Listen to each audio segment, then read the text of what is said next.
I'm pleased to be joined now by Terry Jones, political science professor from the University of Missouri, St. Louis, to give us a little context on our conversation that seems to have flown by here in the studio tonight. But what stands out to you so far tonight in our conversation? That this generation, those in their 20s and 30s, see TV ads as so 20th century. And so, yes, they are appalled at the amount of money being spent on them. It's not simply the money itself, it's the waste, because it's not doing anything for them. They're communicating in an entirely different way. So the campaigns have wasted that money on 30-second spots that they're fast forwarding through on their DVR. If they see them at all. Okay, so what do campaigns not only have to do to reach them, but to maybe kind of regain their confidence and regain their trust a little bit? I think we're all very cynical at times about our leadership. We continue to be cynical, but the more personal, more individualized messages that come through the Facebook and the Twitter and the other social media, and things that happen seemingly naturally, and you, I think, at one point used the word organic, that's the new style of communication. And it really came through tonight as you listen to these young people. We started the conversation tonight with Hari talking about something that I think is new to a lot of people, this idea of not just big money, but big data. Is that, turns out maybe Big Brother is not the government, it's those who want to be in the government. Well, Big Brother, of course, is Google on steroids. That's happening throughout the marketplace. So it's not simply government and voting, but if you go on Amazon, it already knows all the books you've already bought, and right. It suggests some other books that would be like them. Okay, so we talked a little bit in the beginning. It's a subject that's been talked about a lot, not just in this state. But go back to Todd Akin, if you will, briefly. What did he, if anything, did he cost the Republican Party a seat there? And if so, what does that mean for the Republican Party? Well, the Akin combined with the Murdoch in Indiana, combined with Nevada, Colorado, and Delaware in 2010, meant the Republicans, if everything had gone normally, with more centrist candidates, would be in control of the U.S. Senate now. Instead, the Democrats are. I take Akin's comments out of this election. Did they misread what people are looking for in a Republican Party? They certainly put up their worst candidate in terms of competitiveness against a very endangered incumbent.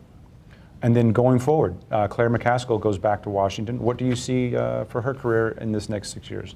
Well, there's more turnover in the U.S. Senate, so you rise more rapidly within the leadership. Claire McCaskill is a very outspoken and committed senator. I see her as being one of the top 10 to 15 power players within the U.S. Senate over the next 4 to 6 years. Talk about that map we brought up earlier. I keep saying we, I guess I brought it up, but everyone else seemed to enjoy talking about it, so we'll go with it. The blue and red, not on a state-by-state basis, but on a urban versus rural basis, is that something that we've always had in this country, or is it getting more divisive? We've always had it, but it is getting more divisive. And we also have secular versus observant. We have young versus old. We have black versus white, or people of color versus white. The divisions demographically are sharpening rather than coming together. Can two parties handle all of that diversity? Not when those individuals or those segments identify very closely with one party other than the other. So if you interact party to party, if you don't see many people like you in the other party, you're less likely to see that party as having some legitimacy in the debate. So how about that divide in rural versus urban? Is that something that we have to be worried about, or is that something that we just live with? Is that a weakness as a society? We are becoming weaker, more dysfunctional in terms of our government. I think one of the books that captures this very well is called "It's Even Worse Than It Looks," and it is even worse than it looks. Okay, so then how would you fix it if I gave you the magical political wand? That we somehow get back to a point where there are conservatives who are Democrats and where there are moderates who are Republicans, more of each, and that would enable a more meaningful conversations across the party lines. We're coming up on what we have decided as a country to call the fiscal cliff, where our nation's leaders have to compromise, or we're going to see higher taxes and drastic spending cuts, assuming they don't change the rules of this trap they've set for themselves. Are you at all optimistic that we're going to see compromise in our politics nationally? And then I'll ask you about the state. First, the fact that we have to have a cliff before we even have this ability to find a compromise says something about where we are right now. Because it's such a steep cliff, there's almost a necessity that they get something done. Whether that's going to be papering over and just gets us 6 months or 12 months into the future, or whether it's going to be real compromise, that's the issue. What about at the state level? There a very strong hold on the state legislature from the Republican side. We have a Democratic governor who ran a very conservative campaign by all measures, I would say. Do you see, the governor said there was a lot of compromise and he worked across the aisle.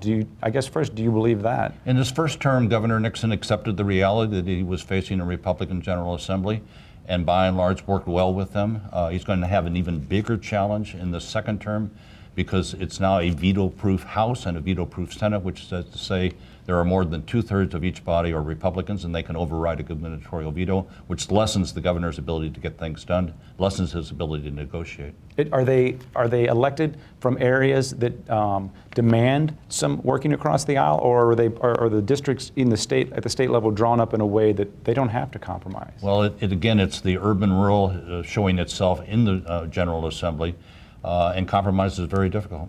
Is compromise a dirty word? When did that happen, if so? Well, it's interesting, in the polling that's been done, we didn't even ask that question as polling until the last few years, and for about half of Americans, it is a dirty word.